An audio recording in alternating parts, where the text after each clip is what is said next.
Jennifer Beck, once at the pinnacle of corporate success, now channels her passion into the world of furniture flipping. Take $20, go to a thrift store somewhere, pick up something that's a good quality but a low cost. Usually we make around $12,000 revenue each month, and believe it or not, this number is probably going to surprise you.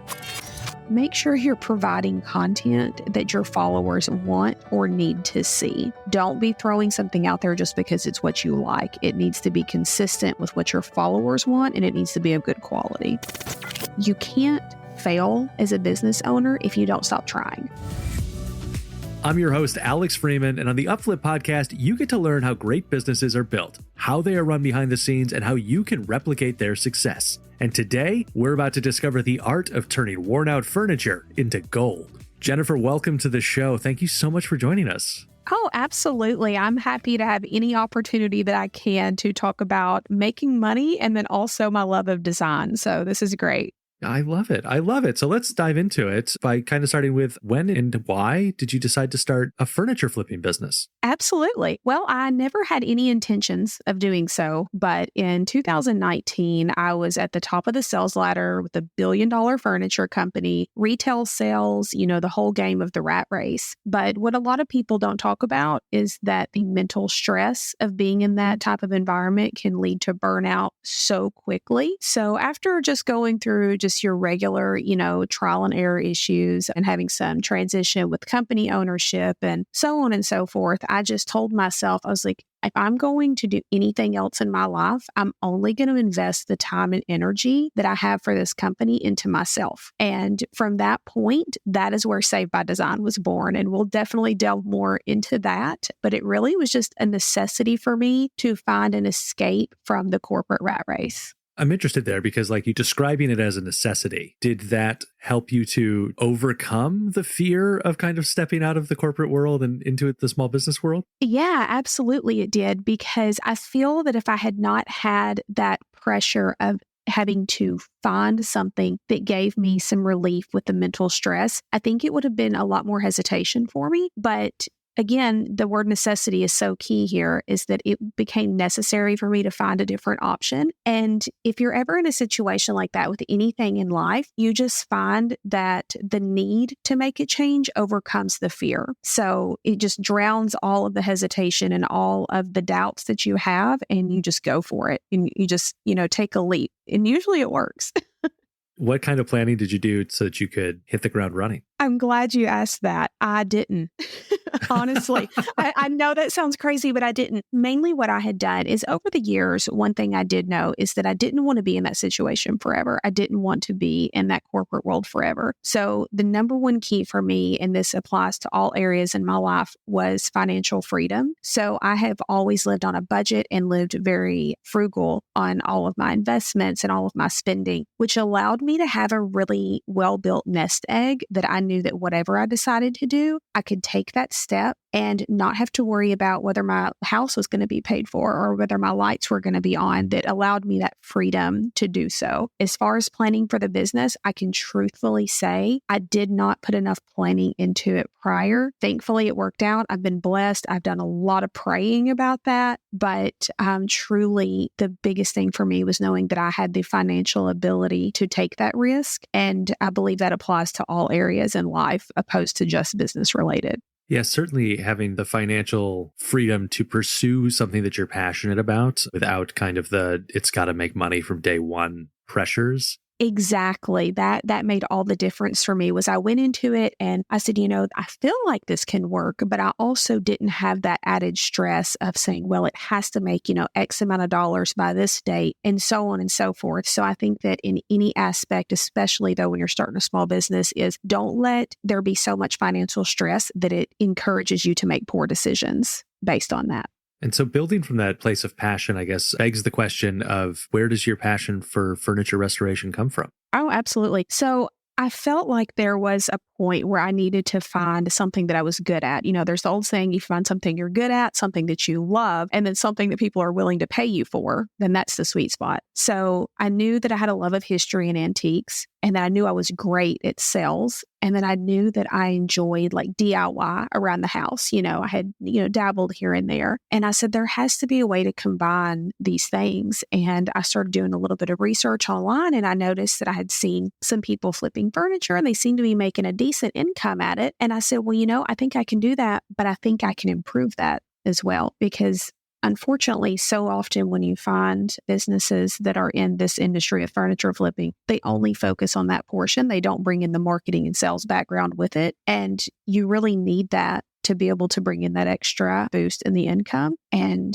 having my passion for sales and customer service, which is a weird passion to have, but I do. And then also knowing that I could bring that design aspect into it. I wasn't great at it at the time, but as I decided that that's what I wanted to do, I was really able to grow and learn. And then it developed into a passion for me. At this point, I could talk about design all day long. So it was more, again, something out of necessity that I allowed to grow and blossom into what it is now. And it's my understanding that the company operates as a mother-daughter duo. Can you talk about the pros and cons of being in business with family? Yes, absolutely. It's not something that I would say is an ideal situation for everyone, but the pros are we know each other so well. We know what the other person is going to do. We know what to expect, not what to expect from them. And we know that we have a similar work ethic, which plays well together, but there are some boundaries you need to put in place to have a healthy working relationship, whether it be with family or with a close friend. You have to say, to have that discussion up front about what you expect financially and what you expect as far as responsibilities from each person. And by having those conversations with each other up front, you can avoid a lot of issues that you could run into when it's too late. You have to make sure that you both are on the same page of saying, we realize that when we're here and we're doing this is business. This is not personal. And we cannot allow those things to get in the mix and mud up all of those things. How successful are you at doing that? I can honestly say it has done very well for us. But again, I don't know that it would be successful for everyone. It's just our personalities. We both are more introverts. So we respect each other's space. When we are not at work, we give each other plenty of room. We don't talk on the phone every day or anything like that. That way we can have a break from each other, because with anyone, whether it's a coworker or a family member or anyone, when you're around each other too much, you can start to nitpick a little bit at little things that'll drive you crazy. But I think overall, honestly, it's worked really well. And I was hesitant about that, but almost 5 years in, and I can honestly say we've had no major disagreements because we addressed all of that stuff up front before we even got into it. I think that's a key part. Looking back at the early days of the business, what was the most difficult part of getting it started, and how did you overcome that difficulty? I think that's an excellent question. My difficulty was in not being educated enough in all the legal aspects of owning a business, and also me never wanting to ask for help. So that came down to me just diving in and educating myself as much as I could and reading everything that I could possibly find about the ins and outs of just owning a small business itself. And I think that when I finally, took the step to reach out to people that I trusted and valued their opinion on, and allowed a little bit of control to be released from myself and get inputs from other people, I think that was really where I was able to overcome that. And I think it's important for anyone that's considering this to know that no matter how much you do know or don't know, we all need a support system. And whenever you release that little bit of control, you'll find that the success will flow much smoother for you. How would you describe your own mindset as a business owner? You obviously, sitting in this interview, you seem very positive, bright, energetic. And so I'm just curious if that carries through in the business owner, and if that's how you kind of see yourself. I do think it does a little bit, because also there's kind of two aspects here. The one aspect is I am a very reliable person. So I feel like that has carried through with success for the business. But also I try not to sweat the small things. I am a very it is what it is type of person. So I try not to focus in on minute day-to-day problems that will not make a difference in the big picture and just let it go. And, I may just go home and I may be stressed like every other person, but I'll just sit down, I'll meditate on it a little bit. I'll just say a prayer and then I literally just let it go. And it has taken me a while to get to that point, but I do think that has allowed me to focus on the big picture of the business and not let the small things get you down, because you can't fail as a business owner if you don't stop trying. But if at any point you let those daily stresses get to you and take you down, it's going to distract you from the big picture. And so I think just having that mentality of, it is what it is, we're just going to go with the flow, then I think that has helped to lead to a more successful business for us. Hey, Upflip Podcast listeners, if you want to hear more stories on how companies are built and what it takes to grow in a particular market, you got to check out Found and Equity from the TechCrunch Podcast Network. Found takes a peek behind the scenes of building a company with firsthand accounts from founders themselves. Every Tuesday, Becca Skutak and Don Midori Davis chat with a founder about their journey from ideation to launch.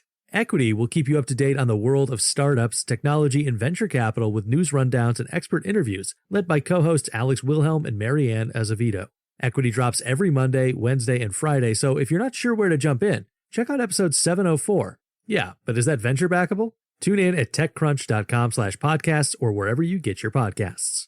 Jennifer, I want to kind of get into some nuts and bolts for our listeners here. If somebody's listening and saying, man, I want to start flipping furniture, what were kind of the startup costs for Saved by Design, and what kind of startup expenses should people budget for if they're looking to get started? I do want to preface this by saying I'm a little bit old school. I do things out of the norm because most people would say, okay, I need to get a business loan or I need to make this initial investment, so on and so forth. But again, like I mentioned earlier, I operate on a debt-free mindset. So for us, our initial cost was relatively low. I would truthfully say we invested less than $1,000. I would have to go back and really look, but I would say it was less than $1,000 because our thought was we're going to use what we already have. So we went around and this sounds crazy, but we talked to family and friends. We're like, if you have any old tools that we could use that you don't mind getting rid of, anything like that. A lot of our first tools that we used, we sourced either by thrifting or by having them gifted to us. And I don't mean brand new things. I mean, we started with the basics. I think it's very important for people that are starting in furniture flipping to remember to start with the basics. You do not have to have the latest saws. You don't have to have the latest products that you see advertised on any social media influencer page. You really need to focus on your skill set. I think it's entirely possible for someone to take $1,000, make a few small investments, and start from there and build their way up. What we did was after we just started with those gifted items and just sourcing things that we already have. And we were working in our living room. So that's something to keep in mind. We didn't go out and rent a space or anything like that. But we also at that point would take our profit and we would take 50% of that profit and invest it into other tools that we needed to add to our supplies. And that allowed us to invest each month into new tools without going into debt for those things. Of course, that did cut into how much profit we made early on, but for us, that's what worked best. Again, that goes back to us having that nest egg to where we knew our bills were going to be paid and we could build this in a way that we weren't committed to something with a lot of loans or credit cards or anything like that. Why is the debt-free model so important to you as a business owner?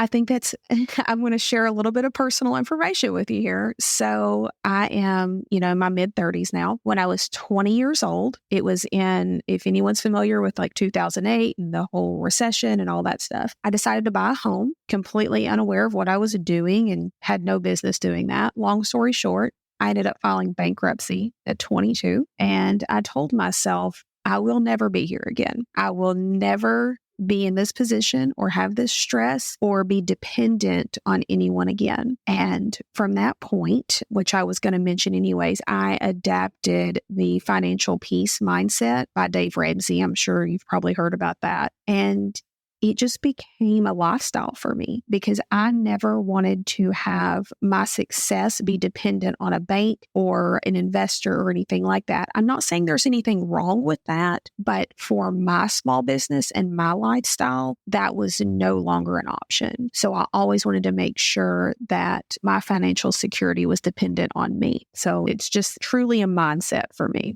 A lot of the entrepreneurs that we talk to as we get to kind of like the growth conversation, obviously there's usually debt financing, some kind of credit wrapped up into that. How have you been able to grow the business while maintaining that kind of debt-free mindset? Two things. So first of all, we handle our business the same way we do just our regular everyday life, and we are frugal with what we spend. We won't spend extra on areas that are not necessary. Where we will spend money is in the supplies that we put into the pieces we sell so that we're able to provide a better quality and therefore make more money when we do those. But also, we always adapted that mindset of where we were originally, taking 50% of our profit and putting that back into the business. We have toned that down to about 10% each month. That has allowed us each month to grow in our supplies and to always make sure that we're investing where we need to, but that investment is coming from the profit. We never dig into our pockets, ever. That is not something we ever have to do. And again, it is a conscious decision and mindset. I'm not saying that it's for everyone, but it is possible if everyone wants to take that route to have a business without having debt. It really is. And I think that is something that I could never preach enough, but it is about being frugal and making smart choices and avoiding all of the so-called bells and whistles. Were you profitable right away? We were actually, not by much, but we were profitable. Our very first month in business, we were profitable. And we just said, we're just going to say a prayer about this. And if we continue to be profitable each month, we'll know that this is what we're supposed to be doing. And if it's not, we'll figure out something else. And every single month since we started almost 5 years ago, we have been profitable. And of course, that profit has grown significantly as we worked through trial and error of what did work and what didn't work and what made more money and what made less money. The key to that was finding a higher quality client for sure. But yes, we have been profitable every single month since we started. Congratulations on that. Well, thank you. It's a huge achievement. What are the typical revenues in a month today? And what are the sort of average margins that you're seeing on that revenue? So right now, and of course, this is just based on a typical month. Holidays, of course, are usually more, but usually we make around $12,000 revenue each month. And believe it or not, this number is probably going to surprise you. Our profit margins are usually around 80%. So it's yes. And that's what I mean about being frugal. So there are going to be things that we could invest in that could make our job easier, but it's not worth it when we put it on paper to make those investments where we can be making more profit if we just put a little more effort in with our physical work. So, but I would say that it really can surprise people, the profit margins you can make off of furniture flipping, as long as you're willing to be a little more frugal with what you spend and put a little bit more time into it. And what are the ongoing expenses for a furniture flipping business? I would say ongoing is going to be mostly focused on just your basic supplies. So your paints, your stains, top coat, stuff like that, hardware, drawer liners. It's just mainly your supplies that's going into each piece. All of your main tools, your saws, your sanders, your sprayers, your spray tints, all of that stuff. Those were more initial investments that you don't really have to worry about and they last you for years. It's all going to be about the supplies. And then the one big thing is the furniture itself, finding the pieces that you want to invest in. That's probably where we invest more money than even on our supplies because we seek out quality products. One of the things that a lot of small businesses struggle with is finding that first customer. How did you find yours? Well, like I said earlier, I'm old school. So and in my sales background, I will never downplay the importance of word of mouth. So I think whether you're in real estate or whether you're in banking, it does not matter. You always need to rely on the relationships you already have in place. So your friends and families, your, coworkers, whatever that may be, spread the word by word of mouth first. I believe our very first customer found out about us from a friend that they worked with. That was our very first sale we ever made. And then, of course, we also opened up some social media pages and we had to go through trial and error on how to operate those the most efficiently. But word of mouth is still to this day our biggest referral point. And most of those word of mouth referrals come from return clients. I'm actually really excited to ask you about this because not just your work with Save by Design, but your career before. What advice do you have to build those relationships in a way that people then want to go tell other people about your company? I have said this for years, and it actually took me a while when I was in my previous career about trying to understand what I was doing that was so different from some of the other sales reps. And then I finally realized it is the most simple answer in the world. It's follow through. When you get clients and you tell them you're going to do something, do it. Always make sure that you are building a genuine, trusting relationship with those clients and under promise and over deliver. It's that simple. Clients just want to keep coming back to someone they know they can trust and that they know is going to be there, that they're not a fly by night business. When you can establish with someone that they can believe what you say, everything that comes out of your mouth, and they know that you're going to be honest with them, whether it is good or bad news, they will continue to come back to you. Always. That is always where I got most business was from return clients. And I tell people that all the time. Do not focus on just making one sale. You need to focus on getting that client and building a relationship with them because that is where it's going to continue to come from over the years. Who's the ideal client now for Save by Design?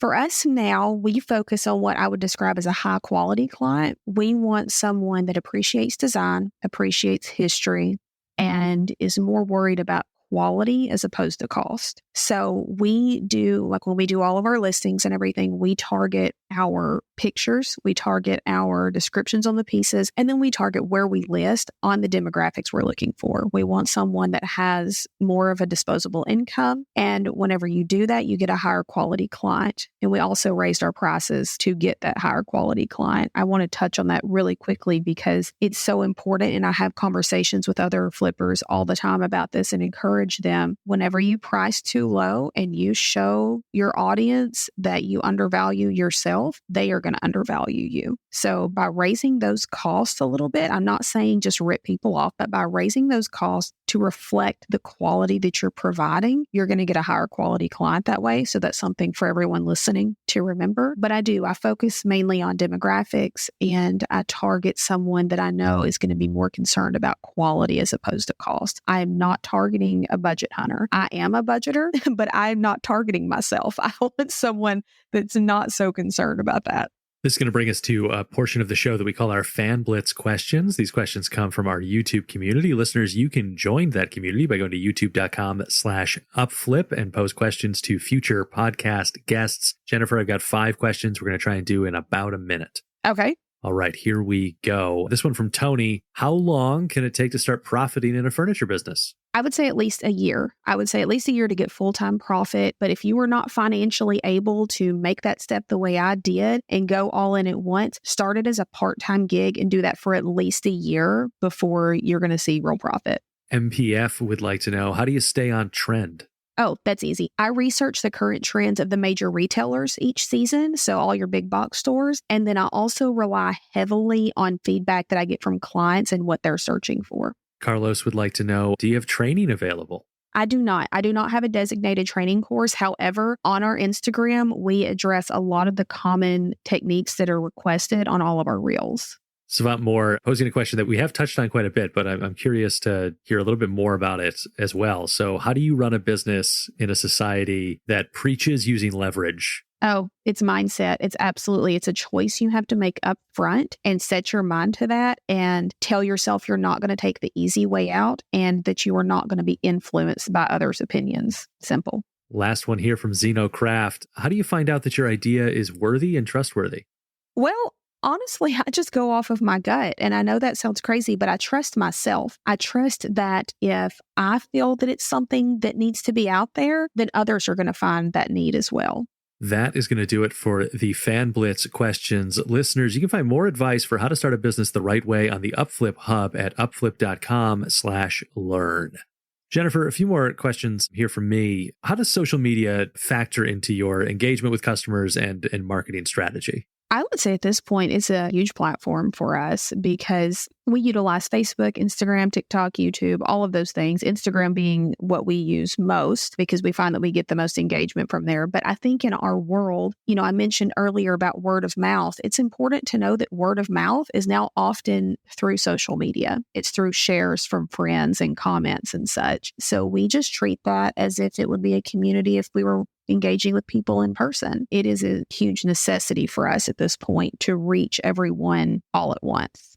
And how did you go about building that following on those social channels? What was effective for you in building up your following? I'm glad you touched on that because honestly, when I first started, I think I had mentioned, that it was like trial and error. I really didn't know what I was doing with social media. Most I knew was just, the way we would use it with friends and family. So the first year that we had social media, I really didn't put a lot of energy into it. I would post pictures of things and, list some things for sale, but I wasn't utilizing it the way that I could. And then I started following a few people that were talking about how to consistently grow your audience. And I found that there were 3 things that made the most difference for me. It was absolutely finding my niche and not trying to be so widespread that I was touching on everything for everyone. Posting consistently all the time is absolutely the number one key to growth. There's no doubt. All you have to do is start posting and be consistent with it. And it might be 3 months before you see something, and then all of a sudden it's just going to grow. And then the last thing would be quality. Make sure you're providing content that your followers want or need to see. Don't be throwing something out there just because it's what you like. It needs to be consistent with what your followers want, and it needs to be of good quality. And when you do that, it grows like wildfire.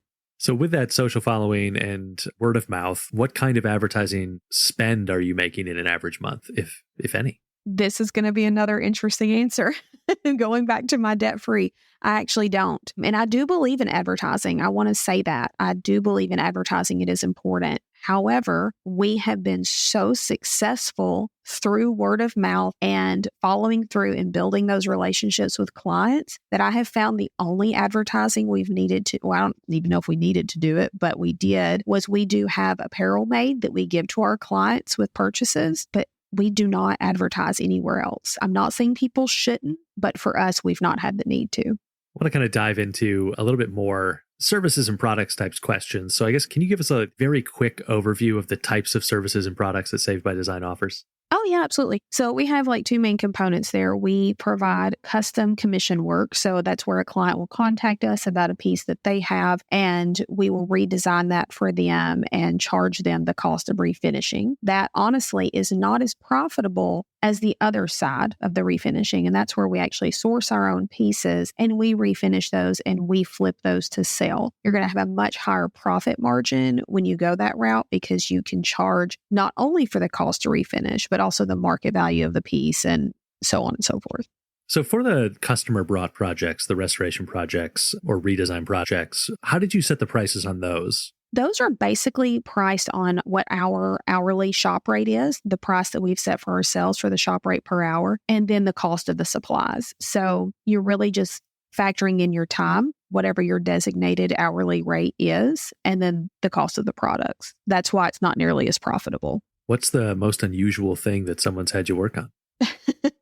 It wasn't even a piece of furniture, actually. It was a 1949 International Harvester refrigerator. And they were like, we don't know anyone else that we would trust to do this. And our response was, well, we've never done it, but we'll try. And it turned out beautifully. And I really enjoy opportunities like that because it pushes us and it makes us get out of our comfort zone. And we find that we have a whole new skill set we knew nothing about. Have you ever had to say no to somebody because the scope was out of your range? Frequently.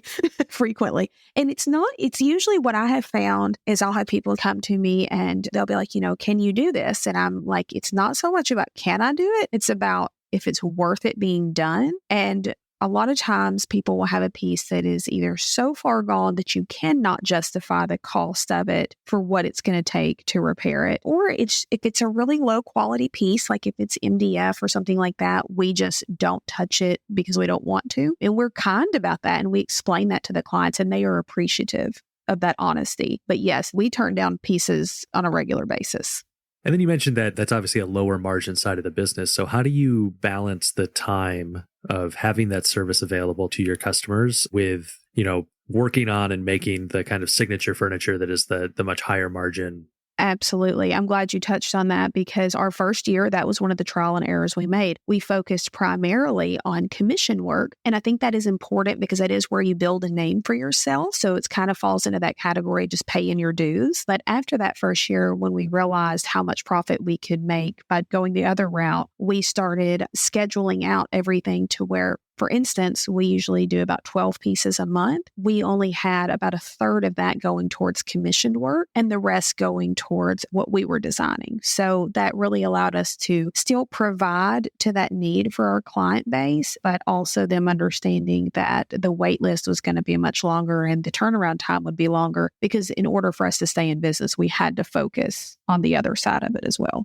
You mentioned your passion for customer service, so I want to make sure we tap into your expertise in the area. So how do you approach providing excellent customer service as the kickoff question to this phase of the conversation?